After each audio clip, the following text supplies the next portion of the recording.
ഐഫ്ലോ honey magic അവൻ powered by tasty നിബിൾസിലേക്ക് സ്വാഗതം. വ്യത്യസ്തമായ പലതരം ചിക്കൻ്റെ വിഭവങ്ങൾ അല്ലെങ്കിൽ കോഴിയുടെ വിഭവങ്ങൾ നമ്മൾ തയ്യാറാക്കി കഴിഞ്ഞിട്ടുണ്ട്. എങ്കിലും ആ പട്ടിക നീണ്ടുകൊണ്ടേയിരിക്കുന്നു. അതിനൊരു അവസാനമില്ല. കാരണം നമ്മൾക്ക് എത്ര കാലം നമ്മൾക്ക് ചിക്കൻ കഴിക്കാൻ ഇഷ്ടമാണോ അത്രയും കാലം നമ്മൾക്ക് പല പല വെറൈറ്റീസ് ഓഫ് ചിക്കൻ കറി ആണെങ്കിലും ഫ്രൈ ആണെങ്കിലും എല്ലാം നമ്മൾ തയ്യാറാക്കണം. അപ്പോൾ ഒരു മടുപ്പുണ്ടാക്കാത്ത രീതിയിൽ നമ്മൾ മാറി മാറി പരീക്ഷണങ്ങൾ നടത്തുമ്പോൾ നമുക്ക് എന്നും പുതുമയാണ് കോഴിക്കറി അല്ലെങ്കിൽ കോഴി വറുത്തത്. അപ്പോൾ കോഴി കൊണ്ടുള്ള വിഭവങ്ങൾക്ക് യാതൊരു അവസാനവുമില്ല എന്ന് തന്നെ പറയാം. കാര്യം മലയാളിക്ക് കോഴി അത്രയ്ക്ക് ഇഷ്ടമാണ്. കോഴിയിറച്ചി എന്ന് പറഞ്ഞാൽ ഒഴിച്ചുകൂടാൻ വയ്യാത്തൊരു കാര്യമായി മാറിക്കഴിഞ്ഞു. അതുകൊണ്ട് തന്നെ നമ്മൾ പരീക്ഷണങ്ങൾ തുടർന്നുകൊണ്ടേയിരിക്കുന്നു. അപ്പോൾ ഇന്നത്തെ ഒരു കോഴി വിഭവം എന്താണെന്ന് അറിയണ്ടേ? അപ്പോൾ ഇതൊരു ചെറിയ സൈസ് കോഴി കൊണ്ട് തയ്യാറാക്കുന്ന ഒരു ഐറ്റമാണ്. ചെറിയ സൈസ് എന്ന് പറയുമ്പോൾ സാധാരണയായിട്ട് നമ്മളൊരു 1.5 കിലോ എങ്കിലും ഉള്ള കോഴിയാണ് നമ്മൾ കറിക്കോ അല്ലെങ്കിൽ ഒരു ഹോൾ ചിക്കൻ എന്ന് പറഞ്ഞാൽ ഞാൻ എപ്പോഴും അളവ് പറയുന്നത് ഒരു 1.25 1.800 ഒരു കോഴി മേടിച്ചിട്ട് അതിൻ്റെ എന്താ പറയുക തൊലിയെല്ലാം മാറ്റി എല്ലാം കഴിഞ്ഞ് ക്ലീൻ ചെയ്യുമ്പോൾ ഏകദേശം ഒരു 1.5 കിലോളം ഉണ്ടാകും. ഇപ്പം ഞാൻ ചെയ്യുന്ന കോഴിയുടെ ഒരു ഐറ്റം അത്രയൊന്നും വലിപ്പമുള്ള കോഴിയിലല്ല, കുറച്ചുകൂടി ചെറുത്. അപ്പോൾ ഏകദേശം ഒരു 1 kg അല്ലെങ്കിൽ ഒരു 1 കിലോ 1.25 കിലോയ്ക്ക് അകത്തുള്ള കോഴിയോ അല്ലെങ്കിൽ 1 കിലോയ്ക്ക് അകത്തുള്ള കോഴി തന്നെ എടുക്കുന്നതായിരിക്കും ഏറ്റവും നല്ല. ഒരു ക്ലീൻ ചെയ്ത് വരുമ്പോൾ ഒരു 700 ഗ്രാമൊക്കെ മതിയാവും. അപ്പോൾ സ്പ്രിംഗ് ചിക്കൻ എന്ന് പറഞ്ഞിട്ട് ഇപ്പോൾ ചെറിയ കോഴി ഉണ്ട്, കിട്ടുന്നുണ്ട്. അതാണ് ഇതിന് ഏറ്റവും ഐഡിയൽ അല്ലെങ്കിൽ ഏറ്റവും ഉത്തമം. പക്ഷേ നമ്മളുടെ അത്രയും ചെറുതല്ല, സ്പ്രിംഗ് ചിക്കൻ്റെ അത്രയും ചെറുതല്ല എൻ്റെ കയ്യിലിരിക്കുന്ന കോഴി. എങ്കിലും ഇത് 1 കിലോയുടെ അകത്ത് വെയിറ്റുള്ളൊരു കോഴിയാണ്. പക്ഷെ നിങ്ങൾ ചെയ്യുമ്പോൾ ചെറിയ കോഴി ഒരു 600 ഗ്രാമിൻ്റെയൊക്കെ സ്പ്രിംഗ് ചിക്കൻ എന്ന് പറഞ്ഞിട്ടുള്ള കോഴി കിട്ടുകയാണെങ്കിൽ ഏറ്റവും നല്ലതായിരിക്കും. നല്ല ക്യൂട്ടായിരിക്കും. ഇപ്പോൾ നമ്മൾ ഈ ചെയ്യുന്ന പോലെ തന്നെ ഈ മസാലയിൽ നിന്ന് വേണമെങ്കിൽ ഒരു 2 സ്പ്രിംഗ് ചിക്കൻ വേണമെങ്കിൽ ചിലപ്പോൾ ചെയ്യാൻ പറ്റും, ചെറുതാണെങ്കിൽ, തീരെ ചെറുതാണെങ്കിൽ. അല്ലെങ്കിൽ കാടക്കോഴിയിലും ഇതേപോലെ തന്നെ ചെയ്യാം. അതാകുമ്പോൾ കുറച്ച് കൂടുതൽ എണ്ണം, ഒരു 4 കാടക്കോഴി വെച്ചിട്ടും ഇതുപോലെയൊക്കെ ചെയ്യാം. എന്തായാലും നമ്മളിപ്പോൾ ഇത് കുറേ കാര്യങ്ങൾ ഞാൻ പറഞ്ഞില്ലേ കോഴിയെക്കുറിച്ച്. അപ്പോൾ ഇത് ചെയ്യുന്ന ഈ കോഴിയുടെ ഒരു ഐറ്റം എന്ന് പറഞ്ഞാൽ ഇതിന് ഞാൻ കൊടുത്തിരിക്കുന്ന പേര് ഇത് മല്ലിക്കോഴിയാണ്. അപ്പോൾ മല്ലി ചിക്കൻ ഇതെങ്ങനെയാണ് ചെയ്യുന്നത് അല്ലേ? അപ്പോൾ മല്ലിക്കാണ് ഇവിടെ കൂടുതൽ പ്രാധാന്യം. എന്നാൽ വളരെ സ്വാദാണ്, നാടൻ രുചിയാണ്. അപ്പോൾ നമ്മുടെ മല്ലിക്കോഴി എങ്ങനെയാണ് തയ്യാറാക്കുന്നത് നോക്കാം. അതിന് വേണ്ട ചേരുവകൾ എന്തൊക്കെയാണെന്ന് നോക്കാം. ഒരു ചെറിയ കോഴി ഏകദേശം 700 ഗ്രാം തൂക്കമുള്ളത്, തൊലിയെല്ലാം കളഞ്ഞ് വൃത്തിയാക്കിയെടുത്തത്, മുഴുവനായിട്ട് വരഞ്ഞെടുക്കുക. മസാലയ്ക്ക് വേണ്ട ചേരുവകൾ: മുഴുവൻ മല്ലി 2 ടേബിൾ സ്പൂൺ, പെരിഞ്ചീരകം 1.5 ടീസ്പൂൺ, നല്ല ജീരകം 1/4 ടീസ്പൂൺ, പച്ചമുളക് 8 എണ്ണം, ഇഞ്ചി 1 ചതുര കഷ്ണം, വെളുത്തുള്ളി 6 വലിയ അല്ലി. ഇനി മറ്റു ചേരുവകൾ: സവാള 2 എണ്ണം നീളത്തിലുള്ള കഷ്ണങ്ങളായി മുറിച്ചത്, ടൊമാറ്റോ 1 എണ്ണം നീളത്തിലുള്ള കഷ്ണങ്ങളായി മുറിച്ചത്, പട്ട 1 വലിയ കഷ്ണം, ഗ്രാമ്പൂ 4 5, ഏലക്ക 4 5, കുരുമുളക് 1 ടേബിൾ സ്പൂൺ, മഞ്ഞൾപ്പൊടി 1/2 ടീസ്പൂൺ, എണ്ണ 3 ടേബിൾ സ്പൂൺ, ഉപ്പ് ആവശ്യത്തിന്, മല്ലിയില അരിഞ്ഞത് 1/2 കപ്പ്, കറിവേപ്പില ആവശ്യത്തിന്. അപ്പോൾ നമ്മൾക്കിനി നമ്മുടെ മല്ലിക്കോഴി തയ്യാറാക്കാം. അപ്പോൾ അതിന് വേണ്ട ചേരുവകളെല്ലാം ഇവിടെ റെഡിയാണ്. ഇനി അത് എന്താ ചെയ്യേണ്ടത്? ആദ്യം നമ്മളൊരു മസാല റെഡിയാക്കണം. കോഴി ഇവിടെ ക്ലീൻ ചെയ്ത് വെച്ചിട്ടുണ്ട്. ചെറുതായിട്ടൊന്ന് ഈ മീനൊക്കെ വരയുന്ന പോലെ ഒന്ന് വരഞ്ഞു വയ്ക്കുക. അകമെല്ലാം ക്ലീൻ ചെയ്തെടുക്കുക. ഇനി മസാലയ്ക്ക് വേണ്ട കാര്യങ്ങൾ. ഇത് മല്ലിക്കോഴി ആയതുകൊണ്ട് തന്നെ മല്ലിക്ക് കൂടുതൽ പ്രാധാന്യം. അപ്പോൾ 2 ടേബിൾ സ്പൂൺ മുഴുവനേ ഉള്ള മല്ലി, ഇത് പൊടിയല്ല, ഇത് പച്ചമല്ലി, അതെടുക്കുന്നു. അതിനോടൊപ്പം പിന്നെ ഒരു പ്രധാന കാര്യം എന്ന് പറയുന്നത് നമ്മൾ പെരിഞ്ചീരകം ഏതാണ്ട് 1.5 ടീസ്പൂൺ ഞാനിവിടെ അളന്ന് വെച്ചിട്ടുണ്ട്. 1.5 ടീസ്പൂൺ പെരിഞ്ചീരകം. പിന്നെന്താ, പിന്നെ ഒരു 1/4 ടീസ്പൂൺ നല്ല ജീരകവും ഞാൻ അളന്നതാണ്, 1/4 ടീസ്പൂൺ. ഇനി ലാസ്റ്റ് 1 ടേബിൾ സ്പൂൺ മുഴുവൻ കുരുമുളക്, അതും കൂടി ചേർക്കുക. അതും ഞാൻ അളന്ന് വെച്ചിട്ടുണ്ട്, 1 ടേബിൾ സ്പൂൺ മുഴുവൻ കുരുമുളക്. അപ്പോൾ ഇനി ഇതെല്ലാം കൂടി ഒന്നിച്ചാക്കിയിട്ടാണ് നമ്മൾ ഡ്രൈ റോസ്റ്റ് ചെയ്യുന്നത്. അപ്പോൾ ചൂട് കട്ടിയുള്ള പാത്രം വെച്ച് അതൊന്ന് ചൂടായി. ഇനി നമ്മൾ എടുത്ത് വെച്ചിരിക്കുന്ന 4 കാര്യങ്ങൾ: മുഴുവൻ മല്ലി 2 ടേബിൾ സ്പൂൺ, പെരിഞ്ചീരകം 1.5 ടീസ്പൂൺ, 1 ടേബിൾ സ്പൂൺ കുരുമുളകും, 1/4 ടീസ്പൂൺ നല്ല ജീരകം. ഇനി ഇതൊന്ന് വറുക്കുക. ഇതിനാണ് നമ്മൾ ഡ്രൈ റോസ്റ്റിംഗ് എന്ന് പറയുന്നത്. എണ്ണയൊന്നും ഇല്ലാണ്ട് ഇങ്ങനെ ഇളക്കി മൂപ്പിക്കും. ഇപ്പോൾ പാകത്തിന് മൂത്ത് കഴിഞ്ഞു. നല്ലൊരു മണമൊക്കെ വരുന്നുണ്ട്. മല്ലിയും പെരിഞ്ചീരകവും ജീരകവും മൂക്കുന്നൊരു മണം. ആഹാ, നല്ല മണം. ഇനി ഇതിൻ്റെ കൂടെയാണ് നമ്മൾ ബാക്കി കാര്യങ്ങൾ ചേർത്ത് അരയ്ക്കാൻ പോകുന്നത്. ഇനി ഇതിൻ്റെ കൂടെ ഇഞ്ചി 1 സ്ക്വയർ പീസ്, വെളുത്തുള്ളി 6 വലിയ അല്ലി, പിന്നെ 8 പച്ചമുളക്, ഏതാണ്ട് 8 പച്ചമുളക്, 1/2 ടീസ്പൂൺ മഞ്ഞൾപ്പൊടിയും കൂടി ചേർക്കുക. ഇത്രയും കാര്യങ്ങൾ ചേർത്തിട്ട് ആവശ്യത്തിന് വെള്ളം ഒഴിച്ച് ഒരു കുഴമ്പ് രൂപത്തിൽ പേസ്റ്റ് പോലെ ഒന്ന് അരച്ചെടുക്കാം. അപ്പം ഒരു തരിതരിപ്പായി മഷി പോലെയെന്ന് പറയാം, എങ്കിലും ഒരു ചെറിയൊരു തരിതരിപ്പ് ഉണ്ടാകും. ആ രീതിയിൽ നമുക്കൊരു പേസ്റ്റ് അരച്ചെടുക്കാം. അപ്പോൾ ഇത് അരച്ചിട്ട് ഞാൻ തിരിച്ചു വരും. അതുവരെ വെയിറ്റ് ചെയ്യുക. ഒരു ഷോർട്ട് മാജിക് ബ്രേക്ക്. അപ്പം നമ്മളുടെ മസാല പേസ്റ്റ് ഇവിടെ റെഡി ആയി കഴിഞ്ഞു. നമ്മളുടെ മല്ലിക്കോഴിക്ക് വേണ്ട മസാല, അപ്പോൾ ഇതിലെല്ലാ കാര്യങ്ങളും ഉണ്ട്. മല്ലി കൂടുതൽ, മുഴുവൻ മല്ലി, പിന്നെ കുരുമുളക്, പിന്നെ അതിനോടൊപ്പം പെരുംജീരകം, സാദാ ജീരകം, നല്ല ജീരകം.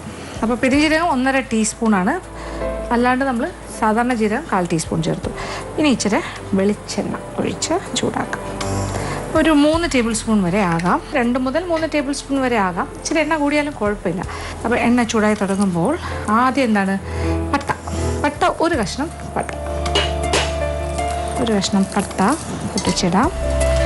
അതിനോടൊപ്പം ബാക്കി കാര്യങ്ങളൊക്കെ നമ്മളുടെ ഇഷ്ടത്തിനാണ്, 3, 4, 5 ആയാലും കുഴപ്പമൊന്നുമില്ല. ഏലക്ക, പിന്നെ വേണ്ടത് അതുപോലെ 3, 4, 5 ഗ്രാമ്പു. ഇതെല്ലാം മുഴുവനെയാണ് ഇടുന്ന, പൊടിയായിട്ടല്ല, ഹോൾ സ്പൈസസ്. 5 എന്നുള്ളത് 6 ആയാലും കുഴപ്പമൊന്നുമില്ല കേട്ടോ. അപ്പോൾ ഇതൊന്ന് ചെറുതായി മൂത്ത് ഒരു നല്ലൊരു മസാലയുടെ മണം വരണം, ഒരു ചെറിയൊരു ഫ്ലേവർ, എന്താ പറയുക, സ്പൈസസിൻ്റെ മണം വന്ന് തുടങ്ങുമ്പോൾ അതിലേക്ക് നമ്മൾ കനം കുറച്ച് നീളത്തിലരിഞ്ഞ് സവാള, ഇത് 2 വലിയ സവാള, അല്ലെങ്കിൽ ചെറുതാണെങ്കിൽ ഒരു 4, 5 എടുക്കുക, മീഡിയം സൈസ് ആണെങ്കിൽ ഒരു 3 എണ്ണം കനം കുറച്ച് നീളത്തിൽ, ഒത്തിരി വലുതാണെങ്കിൽ ഹാഫ് സ്ലൈസസ് ആയിട്ട് മുറിക്കുക. ഇപ്പോൾ മസാല മൂത്തൊരു മണം വന്നു തുടങ്ങി, പട്ടയും ഗ്രാമ്പൂവും ഏലക്കയില, സവാള.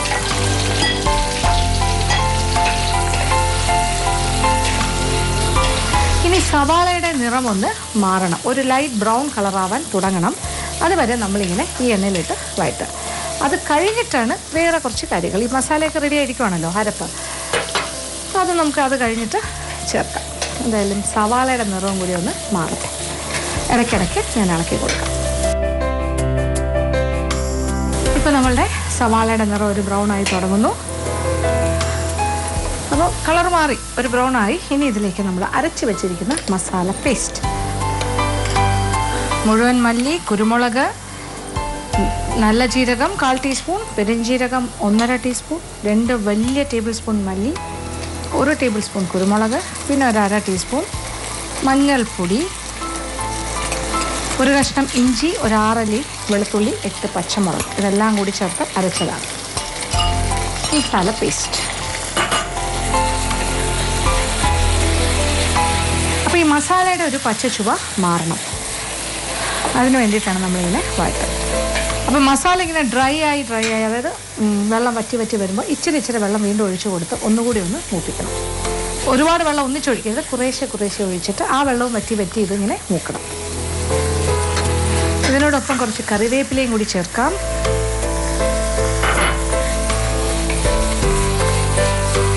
ഇപ്പോൾ അതിലെ വെള്ളം വറ്റി തുടങ്ങുന്നു.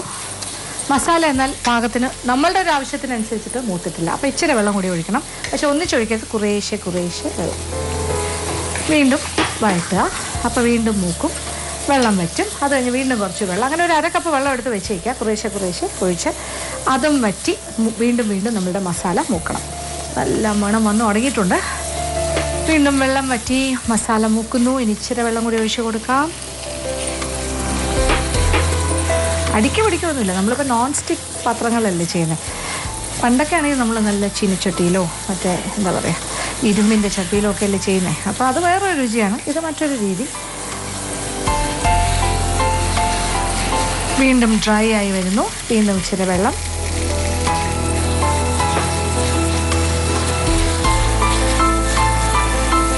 അപ്പോൾ മസാല നന്നായിട്ട് മൊരിഞ്ഞ് മൂത്ത് നല്ലൊരു മണം വരണം, നല്ല മൂത്തൊരു മണം. അതുവരെയാണ് നമ്മളിങ്ങനെ വഴറ്റുന്നത്. ഇപ്പം മസാല നല്ല മൂത്ത മണം വന്നു തുടങ്ങി. അപ്പോൾ ഇത്രയൊക്കെ ചെയ്യുമ്പോഴാണ് അത് നല്ല മണം വരുന്നത്. അപ്പോൾ കുറേശ്ശെ അപ്പോൾ ആദ്യം ഒരു നമ്മളെന്താ പറയുക, അതിനകത്ത് ആ അരച്ചെടുത്ത അരപ്പും അതിൻ്റെ കൂടെയുള്ള വെള്ളം കൂടി ചേർന്ന് ഇങ്ങനെ വഴറ്റി ഒന്ന് മൂപ്പിക്കുമ്പോൾ ഒരു ഫസ്റ്റ് മൂക്കലേ ആകുന്നുള്ളൂ. ആ സമയത്ത് ഇത്രയും നല്ലൊരു മണമൊന്നും വരില്ല. ഒരു ചെറിയൊരു പച്ചച്ചുവ മാറി നമുക്കൊരു തോന്നലുണ്ടാവും. പക്ഷേ ശരിക്കും അത് അത്രയും പച്ചച്ചുവ മാറിയിട്ടുണ്ടാവില്ല, അത്രത്തോളം മൂത്തിട്ടുണ്ടാവില്ല. ഒരു ചെറുതായി ഒന്ന് വാടിയിട്ടേ ഉണ്ടാവുള്ളൂ. പക്ഷേ വീണ്ടും കുറേശ്ശെ വെള്ളം ഒഴിച്ചിങ്ങനെ വഴറ്റുമ്പോൾ അരപ്പ് വീണ്ടും മൂക്കുകയാണ്. അതായത് കൂടുതൽ സ്വാദ് കൊടുക്കും. അതാണ് നമുക്ക് വേണ്ടത്. അത് സാധാരണ നമ്മൾ ചെയ്യുന്നൊരു പ്രോസസ്സ് അല്ല അത്. സാധാരണ നമ്മളൊരു പ്രാവശ്യം ഇങ്ങനെ വഴറ്റി അതിൻ്റെ ആ പച്ചച്ചുവ ജസ്റ്റ് ഒന്ന് മാറിയാൽ അടുത്ത കാര്യം നമ്മൾ ചേർക്കും. പക്ഷേ ഈ ഒരു വിഭവത്തിന് ഇപ്പം ഞാൻ ഉപയോഗിക്കുന്ന രീതി വേറെയാണ്. കുറച്ചുകൂടി നമ്മുടെ അരപ്പിനെ ഒന്ന് മൂപ്പിക്കാനുള്ളൊരു ശ്രമമാണ്. ഇപ്പോൾ നമ്മളൊരു സാധാരണ ചീനച്ചട്ടിയിലൊക്കെ ചെയ്യുകയാണെങ്കിൽ ഇങ്ങനെ അടുക്കി പിടിച്ച് തുടങ്ങുന്ന ഒരു പാകമാവും. അപ്പോൾ നമ്മൾ വീണ്ടും കുറച്ച് വെള്ളം ഒഴിച്ച് വീണ്ടും ഇളക്കി വീണ്ടും അടുക്കി പിടിക്കുന്നൊരു സ്റ്റേജ് ആകുമ്പോൾ വീണ്ടും കുറച്ച് വെള്ളം ഒഴിച്ച് വീണ്ടും ഇളക്കി അങ്ങനെയാണ് ടൈറ്റാക്കി മൂപ്പിച്ചെടുക്കേണ്ടത്. നോൺ സ്റ്റിക്കിൽ പിന്നെ അടുക്കി പിടിക്കുന്ന പരിപാടിയില്ല. എന്തായാലും മസാല നല്ലതായിട്ടൊന്ന് മൂക്കട്ടെ, നല്ല മണം വരണം. ഇപ്പം നല്ല മണം വന്ന് തുടങ്ങി. ഇനി ഇത് കുറച്ചുകൂടി മണം ബാക്കിയുണ്ട്, അതുകൂടി വരട്ടെ. ഇനി നമുക്കൊരല്പം ഉപ്പും കൂടി ചേർത്ത് കൊടുക്കാം. പാകത്തിനുള്ള ഉപ്പ് അല്ലെങ്കിൽ ആവശ്യത്തിനുള്ള ഉപ്പ്. നമുക്ക് ഓരോരുത്തർക്കും ഓരോ ആവശ്യമാണ്. എത്ര ഉപ്പ് വേണം, ചിലർക്ക് നല്ല ഉപ്പ് വേണം, ചിലർക്ക് അത്ര വേണ്ട. അപ്പം അത് നോക്കിയിട്ട് ഉപ്പ് ചേർക്കുക. മസാല പിന്നെയും മൂക്കുന്ന മണം വരുന്നു. നല്ല മണമൊക്കെ വന്നു തുടങ്ങി. അപ്പം നല്ല മൂത്തൊരു മണം വന്നു തുടങ്ങി. അപ്പം നന്നായിട്ട് മൊരിയട്ടെ. ഈ ഒരല്പസമയം കൂടി കൊടുക്കാം. അപ്പോൾ വെള്ളം ഒഴിക്കുന്ന പരിപാടി തീർന്നു. ഇനി അതൊന്നും കൂടി ഒന്ന് മൂത്താൽ മാത്രം മതി. അപ്പോൾ കളർ തന്നെ കുറച്ചുകൂടി ഒന്ന് മാറിയിട്ടുണ്ട്. ഒരു ലൈറ്റ് ബ്രൗൺ കളറായിരുന്ന കുറച്ചുകൂടെ ഡാർക്കറായിട്ടുള്ളൊരു ആ മഞ്ഞയുടെ നിറം കംപ്ലീറ്റ് പോയി. ആ മഞ്ഞ ഒരു യെല്ലോയിഷ് ബ്രൗൺ ആയിരുന്നു. ഇപ്പോൾ അത് മാറിയിട്ട് ഒരു കുറച്ചുകൂടെ ഇരുണ്ട ഒരു കളറിലേക്ക് മാറിക്കഴിഞ്ഞു. അപ്പോൾ അത്രത്തോളം മൂപ്പിച്ച് കഴിഞ്ഞു അരപ്പ്. ഇനി ഇതിലേക്ക് നമ്മൾ ടൊമാറ്റോ, ഒരു വലിയ ടൊമാറ്റോ അല്ലെങ്കിൽ ഒരു 2 ചെറിയ ടൊമാറ്റോ നീളത്തിലുള്ള കഷ്ണങ്ങളായി അരിഞ്ഞ് ചേർക്കുക. അപ്പോൾ ഉപ്പ് ചേർത്ത് കഴിഞ്ഞു. ടൊമാറ്റോ ചേർത്ത് ഒരു 2 മിനിറ്റ് തന്നെ വേണ്ട, 1 മിനിറ്റ് ഇങ്ങനെ വഴറ്റുക. അത് കഴിഞ്ഞാൽ നമ്മുടെ കോഴി മുഴുവനെയാണ് വെക്കുന്നത്. എല്ലാം വരഞ്ഞിട്ടുണ്ട്. അപ്പോൾ മുഴുവനുള്ള കോഴി എടുത്തിട്ട് അതിലേക്ക് യോജിപ്പിക്കാം. കോഴിയുടെ അകത്തും പുറത്തും ഒക്കെ നമ്മുടെ മസാല നിറയ്ക്കും. കോഴിയിൽ എന്തായാലും വെള്ളം ഉണ്ടല്ലോ, അതൊക്കെ ഇനി ഇറങ്ങി വരും. ഇനി എന്താ ചെയ്യണ്ടേ? ഇനി നമ്മൾ ഈ അടുപ്പിൽ നിന്നും ഈ പാത്രം മാറ്റിയിട്ട് കുക്കർ അടുപ്പിലേക്ക് വയ്ക്കാം. ഇതിൻ്റെ ഉള്ളിലേക്ക് നമ്മൾ ഈ തയ്യാറാക്കിയ കൂട്ട്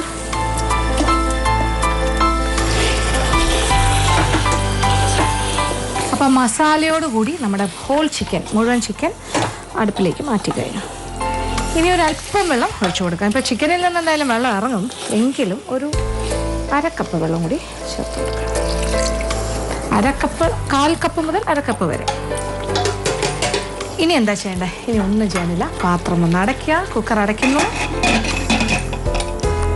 2 വിസിൽ. ഫസ്റ്റ് വിസിൽ നല്ല തീയിലാണെങ്കിൽ തീ അല്പം കുറച്ച് കഴിഞ്ഞിട്ട് രണ്ടാമത്തെ വിസിലും കൂടി കേൾപ്പിക്കണം. അതല്ലാന്നുണ്ടെങ്കിൽ ഒരു വിസിലാണെങ്കിൽ ആദ്യം തൊട്ടേ ചെറിയ ഫ്ലെയിമിൽ ഇട്ടിട്ട് ഒരു വിസിൽ. അപ്പോൾ നമ്മളെന്തായാലും ഇപ്പോൾ ഫുൾ ഫ്ലെയിമിലാണ്. ഫസ്റ്റ് വിസിൽ കേൾക്കട്ടെ. അത് കഴിഞ്ഞിട്ട് അല്പം തീ കുറച്ചിട്ട് സെക്കൻഡ് വിസിൽ വന്നു കഴിയുമ്പോൾ തീ ഓഫ് ചെയ്യും. നമ്മുടെ കോഴി റെഡിയാകും. അപ്പോൾ വെയിറ്റ് ചെയ്യുക. ഒരു ഷോർട്ട് മാജിക് ബ്രേക്ക്. ഇപ്പോൾ നമ്മുടെ ചിക്കൻ 2 വിസിൽ കേട്ട് കഴിഞ്ഞു. കുറച്ച് നേരം ഞാൻ ഓഫ് ചെയ്തിട്ടു. ഇനി നമുക്കിനി തുറക്കാം. എന്നിട്ട് നല്ല കുറുകി ഇങ്ങനെ ചാറിങ്ങനെ പൊതിഞ്ഞൊരു പാകത്തിനായിട്ടുണ്ട്. നല്ലൊരു മണം. അപ്പോൾ ഇനി വീണ്ടും നമ്മളൊരു ചെറിയ തീയിൽ അല്പസമയം കൂടി ഇട്ടേക്കാം. അപ്പോൾ കുറച്ചുകൂടി ഒന്ന് കുറുകയാണെങ്കിൽ ഇനി ഒരു പക്ഷേ ചാറ് കൂടുതലുണ്ടെന്നുണ്ടെങ്കിൽ ഒരല്പം നേരം തുറന്നിട്ടിട്ട് വീണ്ടും തിളപ്പിക്കുക. ചാറ് ആവശ്യത്തിന് കുറുകുന്നവരെ. എന്നിട്ട് ഇതിൽ പൊതിഞ്ഞിരിക്കുന്നൊരു പാകമായിരിക്കും ഏറ്റവും നല്ലത്. ഇത് ഏതാണ്ട് നല്ല തിക്കായിട്ടുള്ളൊരു പേസ്റ്റ് പോലെ അതിൻ്റെ അരപ്പായി കഴിഞ്ഞു. ഇനി ഇതിലേക്ക് കുറച്ച് മല്ലിയില ധാരാളം ഇട്ടിടാൻ വേണമെങ്കിൽ ഒരു കപ്പ് വരെ വേണമെങ്കിലും ഇടാം. 1/2 കപ്പ് മുതൽ 1 കപ്പ് വരെ ഇടാം. കാര്യം ഇത് മല്ലിക്കോഴിയല്ലേ, അപ്പോൾ മുഴുവൻ മല്ലിയും ചേർക്കാം, ധാരാളം മല്ലിയിലയും ചേർക്കാം. അപ്പം നമ്മുടെ പാകത്തിനായിട്ടുണ്ട് കാര്യങ്ങളെല്ലാം. ഇനി എന്താ ചെയ്യേണ്ടത്? ഇനി വിളമ്പുന്ന പാത്രത്തിലേക്ക് മാറ്റാം.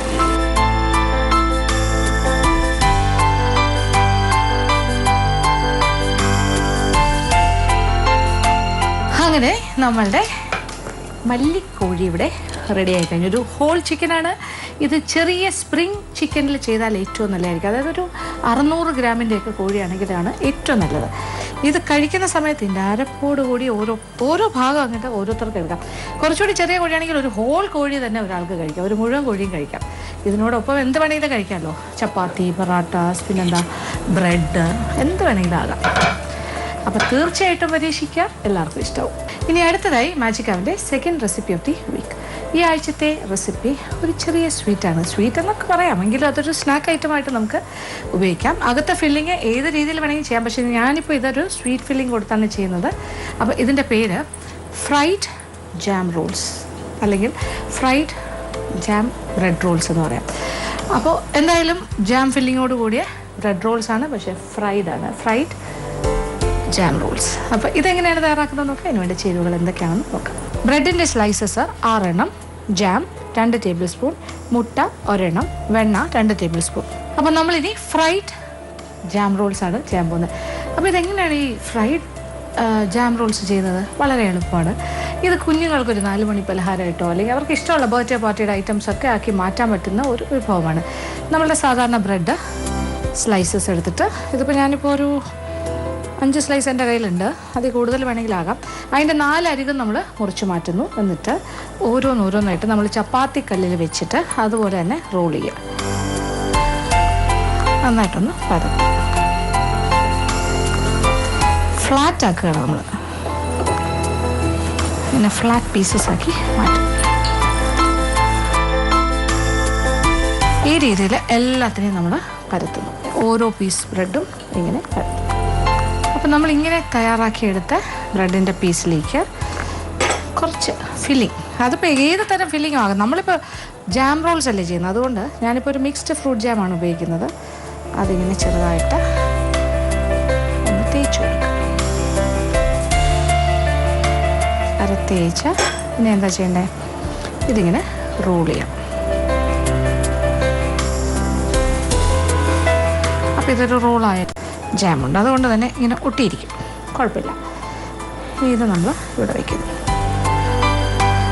ഇതുപോലെ എല്ലാം ഫില്ല് ചെയ്യാം. അപ്പോൾ ഇതേപോലെ ഇപ്പോൾ ജാം റോൾസ് അല്ല, വേറെ എന്തെങ്കിലും ഫ്ലേവർ വേണമെങ്കിൽ അങ്ങനെ ആക്കാം. ചോക്ലേറ്റ് വെച്ച് വേണമെങ്കിൽ റോൾ ചെയ്യാം, അപ്പോൾ ചോക്ലേറ്റ് റോൾസ് ആകും. അതല്ല എരിവുള്ള കാര്യങ്ങൾ വേണമെന്നുണ്ടെങ്കിൽ അത്തരം ഫില്ലിങ്, ഇപ്പോൾ ചീസ് വെച്ചിട്ടാകാം. ചീസ് ഗ്രേറ്റ് ചെയ്തിട്ട് അതിൻ്റെ കൂടെ എന്തെങ്കിലുമൊക്കെ മിക്സ് ചെയ്തിട്ട്, ഈവൻ വേവിച്ച ഇറച്ചി വരെ നമുക്ക് ചിക്കൻ മിൻസോ അങ്ങനെ എന്തെങ്കിലും ഫില്ലിംഗ് ഉണ്ടെങ്കിൽ അതും വേണമെങ്കിൽ ആകാം. വേവിച്ചിട്ടുള്ള ഏതൊരു ഫില്ലിങ്ങും ആകാം. അതിൻ്റെ കൂടെ ചീസൊക്കെ ചേർത്തിട്ട്, അതല്ലെങ്കിൽ സോസേജ് വെച്ച് നമുക്ക് ഫില്ലിംഗ് ഉണ്ടാക്കാം. എന്തായാലും കുഴപ്പമില്ല, ഏത് രീതിയിൽ വേണമെങ്കിലും ചെയ്യാം. റോൾ ചെയ്യാം.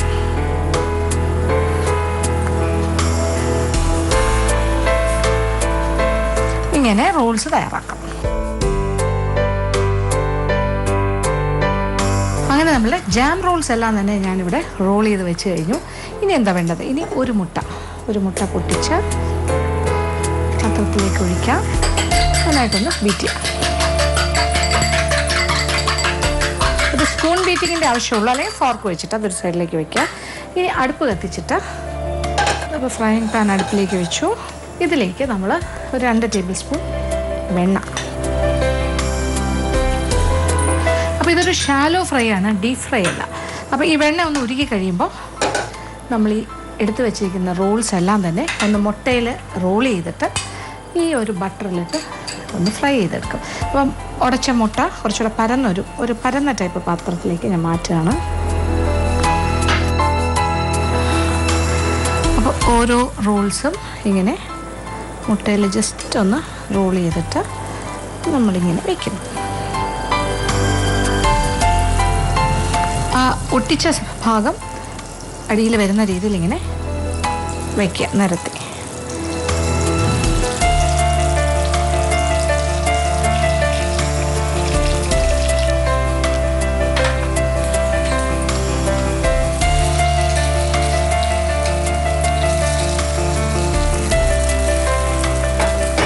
അപ്പോൾ ഒരു സൈഡ് പാകത്തിന് മൂത്ത് കഴിയുമ്പോൾ മറു സൈഡിലേക്ക് ഇങ്ങനെ റൊട്ടേറ്റ് ചെയ്ത് കൊടുക്കുക. അപ്പോൾ എല്ലാ ഭാഗവും ഒരുപോലെ ഒരു ഗോൾഡൻ ബ്രൗൺ ആകണം, അത്രേ ഉള്ളൂ. ഇത് ആ ഒരു വെണ്ണയിൽ കടന്ന് തന്നെ നന്നായിട്ട് ശരിയാവും.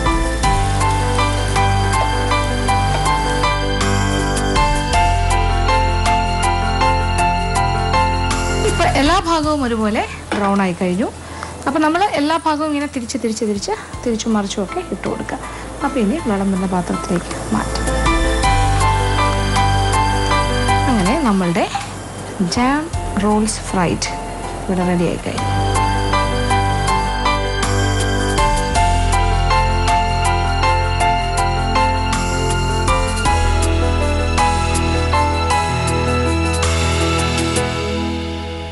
അങ്ങനെ നമ്മുടെ ഫ്രൈഡ് ജാം റോൾസ് റെഡിയാണ്. അപ്പോൾ ഇതിനൊരു ക്രോസ് സെക്ഷൻ കാണണ്ടേ, അപ്പം നമുക്കിതിനെ ഇങ്ങനെ കട്ട് ചെയ്യാം.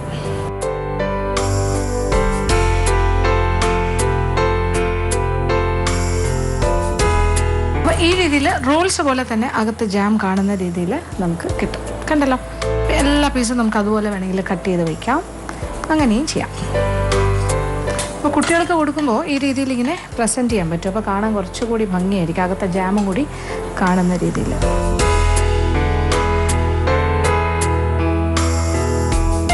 അങ്ങനെ ഭയങ്കര ബ്യൂട്ടിഫുൾ പീസസ് ആയിട്ട് ഇങ്ങനെ സ്ലൈസ് ചെയ്ത് വേണമെങ്കിൽ നമുക്ക് വിളമ്പാവുന്നതാണ്. അപ്പോൾ തീർച്ചയായിട്ടും പരീക്ഷിക്കുക, എല്ലാവർക്കും ഇഷ്ടമാവും. എളുപ്പത്തിലുള്ളൊരു സ്നാക്കല്ലേ, തീർച്ചയായിട്ടും പരീക്ഷിക്കാം.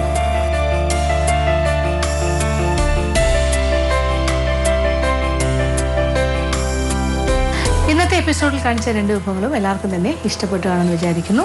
ആദ്യം കാണിച്ചത് എളുപ്പത്തിൽ ചെയ്യാൻ പറ്റിയ ഒരു കോഴിക്കറിയാണ്. കോഴി റോസ്റ്റ് പോലെ എന്നൊക്കെ പറയാൻ വേണമെങ്കിൽ, കറിയൊന്നും പറയാൻ പറ്റില്ല, കറി ഇങ്ങനെ അരപ്പിങ്ങനെ പൊതിഞ്ഞിരിക്കുന്ന ഒരു കാര്യമല്ലേ.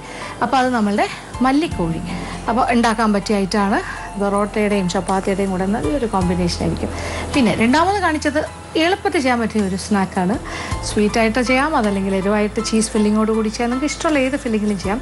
കുട്ടികൾക്ക് വരെ ചെയ്യാൻ പറ്റുന്ന കാര്യമാണ്. എന്തായാലും വളരെ രസകരമായിട്ടിരിക്കും അത് ചെയ്ത് വരുമ്പോൾ.